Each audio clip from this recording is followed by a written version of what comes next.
nhớ rồi ý trong này dịch liên tra thì trong khu sẽ đỡ tờ nó do STK Mon Music Foundation của do Aliva lúc nó của cho bé sẽ đỡ tôn chi bé cháu nhớ cho họ chả bó na sala na giờ chả bó na sala nó trên khu nhớ chỉ để thì nhớ rồi cho họ là khắp đồng chân họ nó nhưng hai tiếng này tôi là đúng đúng tôi là chị tôi trả linh cho cái mấy lấy cặp bé tôi hát bé là nó chị tôiถ้าtrả linh tờ nâng cầu hà bé cháu là thì là nó ở chị với tôi trong tờ chả bó nó lời thía lúc nó chị cũng yêu ý nó nhớ cho họ chả bó nó có cái lời chị cùng cao ở phía trên ở lá còn sẽ đem một phón bên nó đâu trả lời giả tôi chỉ mà lúc nó chị của cho bé trả là một cái cái nào trong choเขาจะมองแต่bây giờ tôi chạy lùa ở đời tôi nó bé cháu tôi có phó học nó hay đừng họ mua chơi dạo chịเขาจะมองkia bé cái nàoเขาจะมองแต่chỉ nó nên họ luôn đi trả lời xử lý hayแต่chỉ nó để cũng đáng bây giờ lúc nó cũng giờ là chịเขาจะมองfashionเลยnhư hay cho mongประยุกต์แล้วมัวออกแบบเจอหรือyoเปิดบาร์อย่างนี้เลยเนาะnó chỉ có chỉ khán giả của nát ya của chơi bây giờ là một cái tia họ biết sắp bớt nó nên họ mua trong thơ khán giả mong tao bỏ ly trà chứ trong cái bỏ ly tư chứ bé muốn thơ lời thả ok à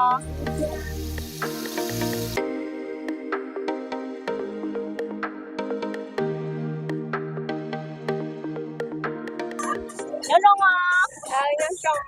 cái lúc bé không ly trà mày cái nhỏ từ to nhỏ rồi nó tala nhỏ rồi nó tala giờ chị có nhà đúng không có nãy giờ cái nhà mông nó chia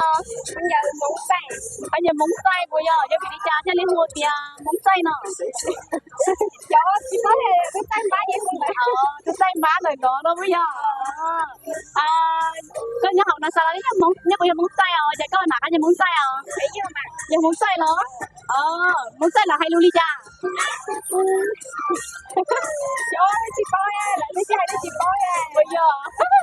nếu bố mấy giờ lùa giờ muốn sai đi tại vì có mà không hay là bé hay tham gia nó sẽ mất tên lôi là như hay sợ như gì nó sợ bây giờ nó cứ có hay mé là bé có vậy à cái gì rất hay chỉ rất hay nó ok như vậy cha có họ có sai đẹp hay là muốn sai nó nữa họ dùng cái nhà đi dùng xa cho phải cho lừa họ giúp họซื้อbây giờจะรู้อยากซื้อnếu như mà nhà họ rong là muốn sai là mình là đâu em muốn xịt sạch luôn muốn xịt sạch luôn nó bây giờ giờ có nhiều sắp lời nhau chị phải nhớ nó như đã chưa nhà lúc cho đó bây giờ họ cứ say nào lúc cho ban đầu lúc cho họ nhà sắp lời nhau họ cứ say nào lúc cho thì ăn ở đây giờ vô đi chả phải cái đi bao giờ chưa vô đi chơiเขาnhà muốn say nào mà cái giờ chúng say họ tư với cái đi bao còn lần này đi say bá nó ra nó say lần này nhà muốn say mà lần nào là chi đậu xía yo chi đậu xía đi chỉ nếu xin chú em muốn tặng nó nó bao là lời đậu muốn say mà nên chi đậu xía đừng là xía đi muốn xía thế tao thì chỉ mua chỗ ngon tao tôi say ngon là liên liên những chua nó có chọn nó chứ phải thứ gì nó bây giờ còn đấy giờ phải tao thì giờ muốn say bây giờ cái nào đó kia nếu phải muốn say rồi nó tía nó đi đó có mấy đó là mất nạn đâu vậy nó tía đây chị đi chơi gì lại đi hạt trì nè đi chơi hạt trì đi nó tới mà chỉ nó cũng có khỏi cho là xí sụp bị đau rồi tía nó đây giờ anh kia chơi chơi khá nhiều món rồi chúng có sắp lời đi cho nó giờ có cho bao đâu có rồi sẽ toàn chỉ là cái món say nữa nhớ không à nhớ sao cái nhớ ở từ to nhớ lóng sàn nó nhớ cho khỏe xây sầm buồn bây giờ nếu mà có nào chạy khán giả đó chưa đúng mà chị xí chùa bên đây nó tưởng theo khán giả mong chia là mong phải nhục nó đây à ấy có nó có mò đấy đúng có mò xin nên chị có mò thằng chúa bây giờ chị khán giả nó giờ có nhà sắp lấy hơi giặt chưa nhà sắp lại để tía đó chứ vì giờ có hơi nhà để tía nên thuần thùa thế được không đâu rồi tía nó là hú tía đó chưa tía mong đó chị tía mong sai đó bây giờ còn tôi sai rồi chứ còn tôi giờ còn tôi sai bây giờ có biển bên chị chưa tờ có nhiều món đặc biệt không như chị là có nhiều món được chị nó có nhiều món là chị có gì cái là xí chuột cái nó chị đang biết rồi thế chị được có xong đó kia rồi có gì nhớ được tôi nhà đang biết về đây tôi nhà đang biết về chị đây đó chị được tôi nhà đang biết ở đâu được xong đó có sao cho họ tư cho họ quên cho là có tiền không món từ sai thì do lúc cho theo đại sẽ ồ như này xế đó đấy ạ giúp giúp đi cha có thể xả cái ho con nó vì thì bé chồng món gì nào có nhiều món rồi thì chúng tôi mới đại sẽ đó đi chứ đi do hay thì có nhiều món ok họ nói ho bé đi khai món đi ho eka lạc nó này ạ đi nào mà chiếu cho nó có đúng rồi chị có nhớ chúng rất là lời đi ạ nhớ không nhớ cho nhớ cho nhớ cho nghe nhớ có thứ to bé nhớ say sùng bún của xài sầm bún này bé là nhớ xài sầm bún đó nè cũng nhớ xài sầm bún nha ok đúng rồi nè chị có nhớ món đó chi con giờ món lần món lên đó có chị cũng có nhớ món lên nghe đó có chị nè giờ có nhớ món chưa bây giờ món lần món lên nghe đó có chị mà nếu có chị giờ nữa nhở sẽ chọn có nhớ món lên nhà ngon đó chị nên chị biết mình chưa cho nó còn nó chị giờ nó giờ chị giờ đi chơi cho họ giờ cái lạc là món lên nghe do đó chị cứ chỉ bảo hết đấy thì mà con giờ món lần nói sợ chỉ bảo tiền trả lâu sợ lại ôi trái đấy chỉ mà lại tiền sống lửa xíu một bò chị nói sống lửa sữa bò giờ có từ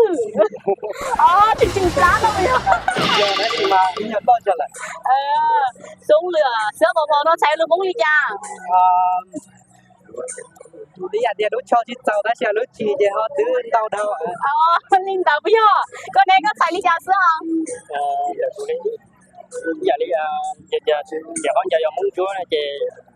lúc chiều họ rồi lo đồ lúc cho giờ cho chị giàu nà chứ linh tàu bây giờ ok sao tao con này có thể muốn linh này đi ly trà bên này xuống nó vậy nữa bên này phải món lên chị tay tí muốn linh đây ví nữa bây giờ con giờ muốn linh xuống tới giờ xì đã chưa không có xì sao lại giờ xì đủ thành thôi nhà đi nó bây giờ rồi giờ xuống cái nhà chỉ năng này giờ xuống cái nhà chỉ năng được mua đấy chi đấy chưa em đi giờ để xuống cái nhà muốn linh mua cho hai nhà lúc chiều lúc cho giờ thì mua lúc cho lúc nó đi cho nó lúc bao rồi lúc câu đó lúc bao giờ lúc bao rồi à nên bây giờ muốn linh giờ là hai bé nó luôn muốn linh nó bé hả trong đó cho giả xưa alo bé không đó vậy nếu muốn lên xả cò hai bé là muốn lên mẹp chơi sự tôi sập bối vậy đi nó muốn lên về là giờ nhớ chung cho số khá là cái cái chồng này phải chồng muốn cho chơi mấy cho cùng cái chồng là giờ liên đo đây giờ luôn muốn lên ngon kia nhưng tại nhớ cho nó đó nè nhớ không nhớ nên nhớ có thứ to tôi nhớ lại cờ trâu to cái này nhớ lại cờ trâu vậy để nhớ lại cờ trâu đây rồi nhưng không có muốn sừng á chi đi có muốn sừng da muốn sừng da cái này sừng da vậy để nhớ sừng da vậy giờ nó mà đến thằng có như muốn là hưu tia có như muốn nó chi cho nó thì có như phí xanh này vậy có như làm gì có lúc có mồ đấy cũng có mèo có một phí xanh đi chơi giờ đi bảo đi từ xài gì dù tặng cái tiền nhiều có một phí xanh đi nó chỉ phí xanh rồi giờ có giờ tụi đi xài cái đó của tôi nhà lâu tụi đi xài đâu cũng nè ok có nên có chị có nhà nó phí xanh đi phí xanh bây giờ dạo này nhà sắp lên lời chị có sự có nhà nó có sự có tư không ứng nhiều cho xì xì có xì xì đó cho xì xì em có chị nè chị nhà đây có sôi á nhà đây tiếc nhà đây tiếc đi có sôi rồi nó bây giờ mình cũng chị có nhờ fashion và chỉ nó thiên nó đây rồi thôi nữa có gì sẽ là nét sạch nha họ tôi nhớ khẩu cho nét chị có nhờ trong có chấp lời nhất là chập bó ở trong cái chấp lời họ trong cái chấp lời gì em có xả đi lưแบบđi tiền lư chỉ khứ là đi là đi đây vậy cho đi tiền lư cũng tí nhé thật chỉ là lư lý số cho những nhà số cho chúng ta chỉ cho mình đi ít giải đôi liền chế nè họ yêu nhiều cho yêu nhiều họ đến giải đôi liền tu mua cái giải cha liền tu có yêu ít tu mà dùng chấp lại cho đã họ rồi nếu bố nói chia sẻ hai tôi từ cái nào có những món rồi bé chọn món cái nào có những món cái nào có những món để giới thiệu anh giờ đi đều xả gọi cho xe lông cao lại xả gọi lại tay đặt cho cái chỗ cũng khiến hạ này giờ gọi tôi lúc chập đó từ là gọi cho nó cao sợ và xả này ok còn đây có chút từ ok nên đảm bảo cho nó nè nhớ không nhớ không Vậy rồi. Để nhớ họ từ to. Của nhớ là xéo. Nhớ là xíu đó cái nè. Nó lại còn trong. Lại còn trâu bây giờ. Nếu chị không chơi nó do là hút chị không chơi không đó chị. Khởi giờ món luộc bắp bằng. Không chơi món luộc phở bang giờ có chị nè. Của chị bao là nã. Là nãy luôn. Bây giờ vì trả lời hút chị có chơi món luộc phở bang không? Bé nhớ sẽ luộc bắp bằng. Nhớ luộc phở bang tua đó. Thì bé vừa xay một trái đi. Bé thắt chơi bé nhớ. Sao muốn đi đó. Đó chỉ mà để cho我帮到嘛哟。nó cũng món luộc phở bang lúc cao bò nếp biết món luộc phở bang chưa? Cùng rồi món tầm mỡ. Món tầm mỡ đó. Ok. Nếu nào có nhớ rối rằng câu với ít khu à? Nhớ cơ giờ. Nếu chừng do là hai tia chị cho tôi lú xíu lại chứ hả? Ôi chơi gì nè? Chị cho tôi lú xíu. Chị cho tôi lú này giờ. Tin tao mà. Nếu chị không nhớ rung có hình liền. Cũng muốn chia sẻ hay cho học kỳ nào như muốn được với trò ý trò tốn say luôn. Bây giờ món chị rong tia chị bé rồi trường nào có nhiều món. Là đem mở để bé món. Ok, có nè. Sao rồi bé nào giờ bố tôi bố đi đi. Nó nếu mà tao có thì Tao giờ phải tắt xong rồi. tao tao dùng một bộ nó nãy giờ. Tin tao ở trong tao đâu nè, bộ là gì đó. Đúng không? Với xong Cái nó bé hôi chăng. cũng ba đá rồi. Hôi chăng nó. Ba đá rồi. Hôi ba đỡ giờ.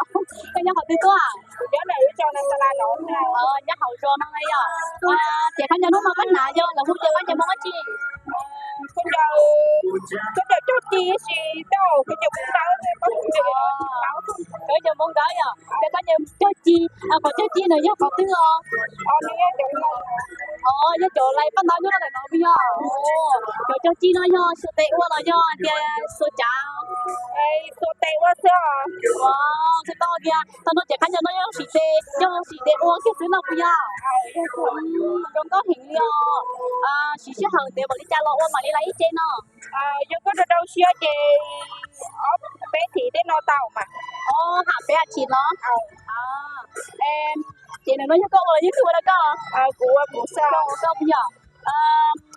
Đừng có nhua thì do kìa dù đừng có nhua thì đi chỉ nhua hả đi là đi rồi dùng những xoay bếp để dùng những tẩy tại để dùng những mua để dùng các xe để chỉ nhua. Tao nói số tao dùng tao nói là gì nóประมาณตันnó bỏ đi cha. Nhưng ba mình đi đó cha gì xem cái nhỏ. Nhớ lên tới cha gì xem là giờ.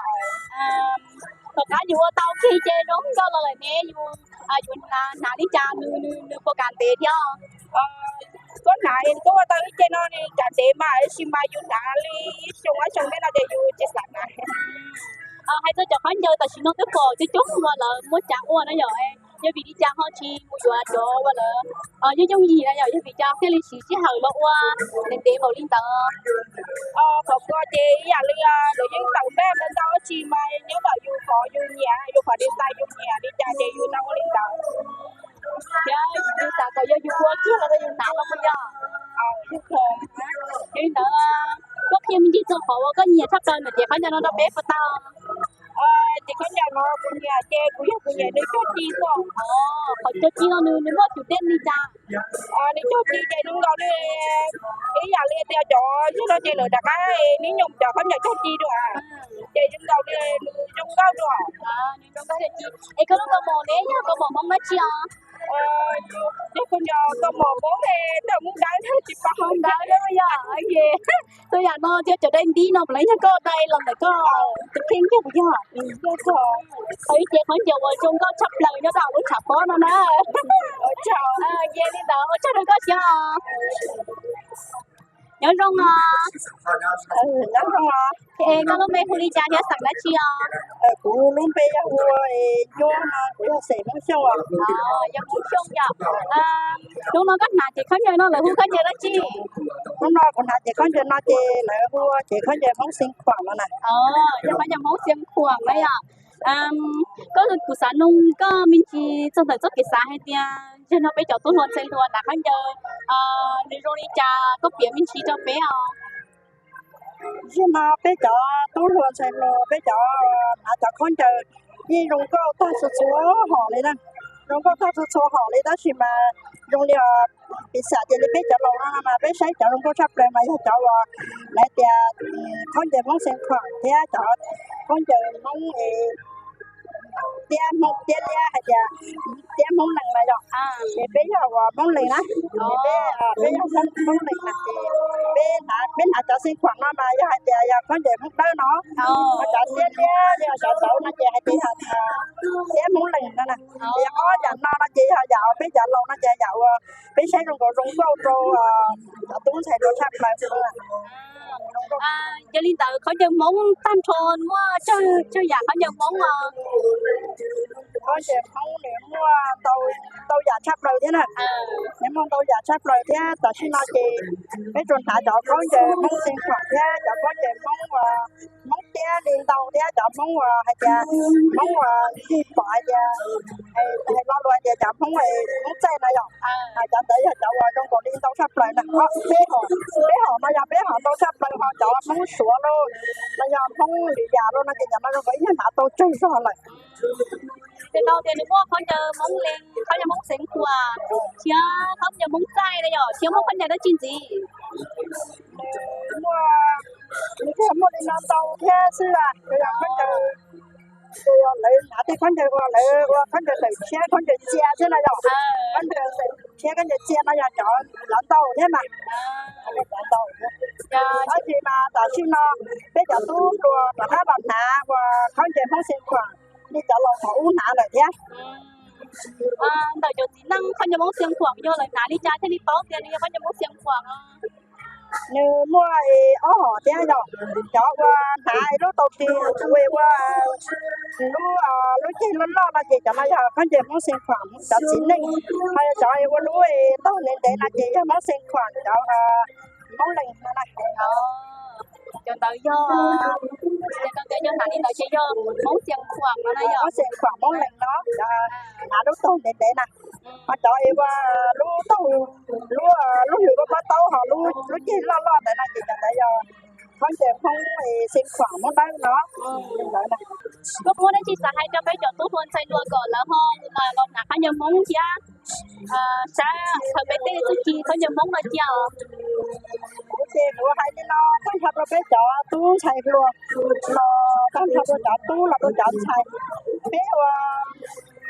xã thì bé chó lâu nó lại bé tới chuyện sản hạ con thì món nát chắc là chó tú chó xài còn họ cho bé món tôi chỉ con thì bỏ chi cả tuần thả tôi chỉ nên là gọi tuần thả lúc phong pin cho trời bé món tôi chỉ của họ của con nhà nó giờ tuần thả trời bé món cho pin nó cho trong cổ giờ họ trong con sắp rồi thì rồi nó cho bé món tôi chỉ con giờ nó bỏ chi cho bé nãy ít gì con giờ trong con bỏ chi rồi giờ bé nãy lo lại nó chỉ trong cổ chi chua trong con hả bé nãy kia bé giờ con giờ món nó chỉ trong cổ bé tới này tu lâu rồi nó trong cổ trọt lùa thế trong cổ khu trong con rau tua đi lại nó chỉ còn giờ tôi thấy luôn rồi cho bé món tụi con tao chả có giờ không có chơi cả vì mình拿đi năm một tuần thì cũng chạy lo một đi nó tôi chả tốn chạy rồi xưa chúng nó chia hay vào hai đi nó xứ như lo lùa trong kia chơi với chỗ có hạt sạp với chỗ tôi chi không cho món kia đây rồi không phải chơi ôi cho tao đâu có ôi cho nhớ không nhớ đó cái đó mấy huli cha thếสั่งđó chi muốn bêu xài sợi trao xài sợi trao nhớ họ thứ tua nhớ đó liên được nó nhớ là liên đâu bây giờ tí lâu sao đông cho mình gì nữa không chơi món nó có nà nhau không chơi món nó chia những nó nắn lo tiền lấy là tiền bê mẫu thêm bê mẫu một điều mù cái bê là cái sạc cồn chỉ chơi nữa là có chỉ sạc cồn như thế bẹp tờ chia là nó giờ bê tờ chia tờ thì nó là như đi tờ của xã nông cho mình gì nữa chắc cái xã kia tờ chỉ nó có bỏ tao lấy cha cho cái nào hay nhầm món tờ cái chỗ tốt luôn xây luôn trồng món rồi là nào hay nhầm món sự tờ chỉ nó cũng bỏ tao thì giờ đi biết nó lo tao lấy chỉ dùng thôi là nó cái sao mày tờ chỉ nó chỉ ít nhiều ná giờ là ít già rồi, nên cho bọn này mà chỉ giờ một đêm cho bây giờ thế này nhá, ít nhiều mà ná xỉ nó lì châu chỉ xỉ chia tôi là lì gì rồi, giờ tạm một lì giờ phía lúc này nó sắm mà giờ một đêm một lì trà không giờ giờ một đêm một trà nữa, giờ phía lúc này là bây giờ chuẩn bị một giờ đêm một giờ giờ tay sự mua thì dù chỉ số tiểu lệ là một chế lệ là chỉ có số một tiểu lệ là có sự một chế thì chậu chịu luôn đấy còn nó mới chia đi kế ô nó học thì kiểu nó là con chơi nó là do là nã chó nó chế là chỉ yêu chủ nã chó chế chậu luôn thế thì lúc này thì bảo mình tàu thì một tàu đấy thì muốn kia từ sau bếp họ luôn là gì con đã buồn đấy lần đầu giờ thì mới chia mới bị khỏi rong chia trong đời cho khách nhân muốn tài chính nó cho khách nhân tài chính đó nên không có khỏi rong chia ship giáo lý cha giống như hay là một tài chính nó do thống mà nó cái ship giáo lại đấy giờ tài chính nó muốn đau xỉ đấy nhở muốn đau xỉ là một cuốn nó kia gì dùng tới thống lại đấy à có bao xã có hai minh chi trong đời có bây giờ tú thôn dây là họ hạt xã là họ lo nãy khách nhân muốn chia tài chính nó cũng sao thì có phải cho tôi才梦呀，给跟到给这跟这到现在，到现在真的被梦自己给家家伙拿空家只要被梦被要主客，叫老多接着被跑被要被你被指头，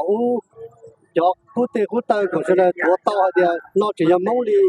被梦了的店里但是那了，那马说来跑了来这的被要梦了被要着的被要梦了的。OK， 领导嘛，我找到哦，我找到那个呢。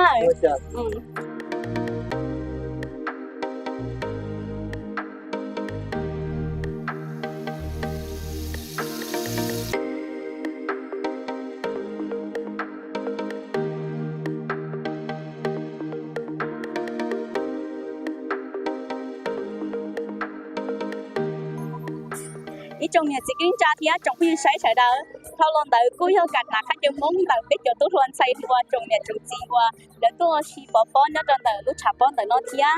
trở lên đây tôi tao bỏ là hai tiền muốn tao chỉ có chờ thì tao xì tao bé của giống cao cái này nhở còn nó cũng như bé muốn đi theo tôi ở trong lưỡi thấy năng là sao tôi sai sao tôi sửa sao tôi nhiều xin là bé thia bây giờ chủ hàng xã bé khó chịu gì cái nào khách muốn tới nó cho bé nhóm một cái nền tế cái còn khen tao thì còn nói như ý khó cái lạc về bé muốnจะให้ที่จะตลอดอยู่นะนี่เตาแบบเราจะต้องอยากตัดสินนนึกว่ามั่วผสมประสานประยุกต์ดีไซน์ตลอดเตาแบบเราไปหาจังทักษะไปมุ่งลีจุดที่เดียสลีไปมั่วตุกเขาปั้นเตาเทียเราจะได้เชฟเนี่ยโอ้นี่ไปมุ่งลีตูหรือให้นั่งเลยชิมว่าcòn nói ý khổจุดจีนlàไปมุ่งชาลีชับหลังเทียนะย่อcho nên tao nó cũ lần chín nên nóซื้อไปมาลิชิดีด้วยจะจะหรือจะยังให้เจนได้เฮนี่ไปเจอวิดีโอเช่นนั้นสำหรับค้าขอกดไลค์กดแชร์เนี่ยกด subscribe จะเป็นใส่ตัวขอกดไว้เขาได้เชื่อเธอไปดูได้ช่วยใครวิดีโอเลยอยากต่อเต้ไปเลยไปมาลิชิดีด้วยสาดาวย้อนจง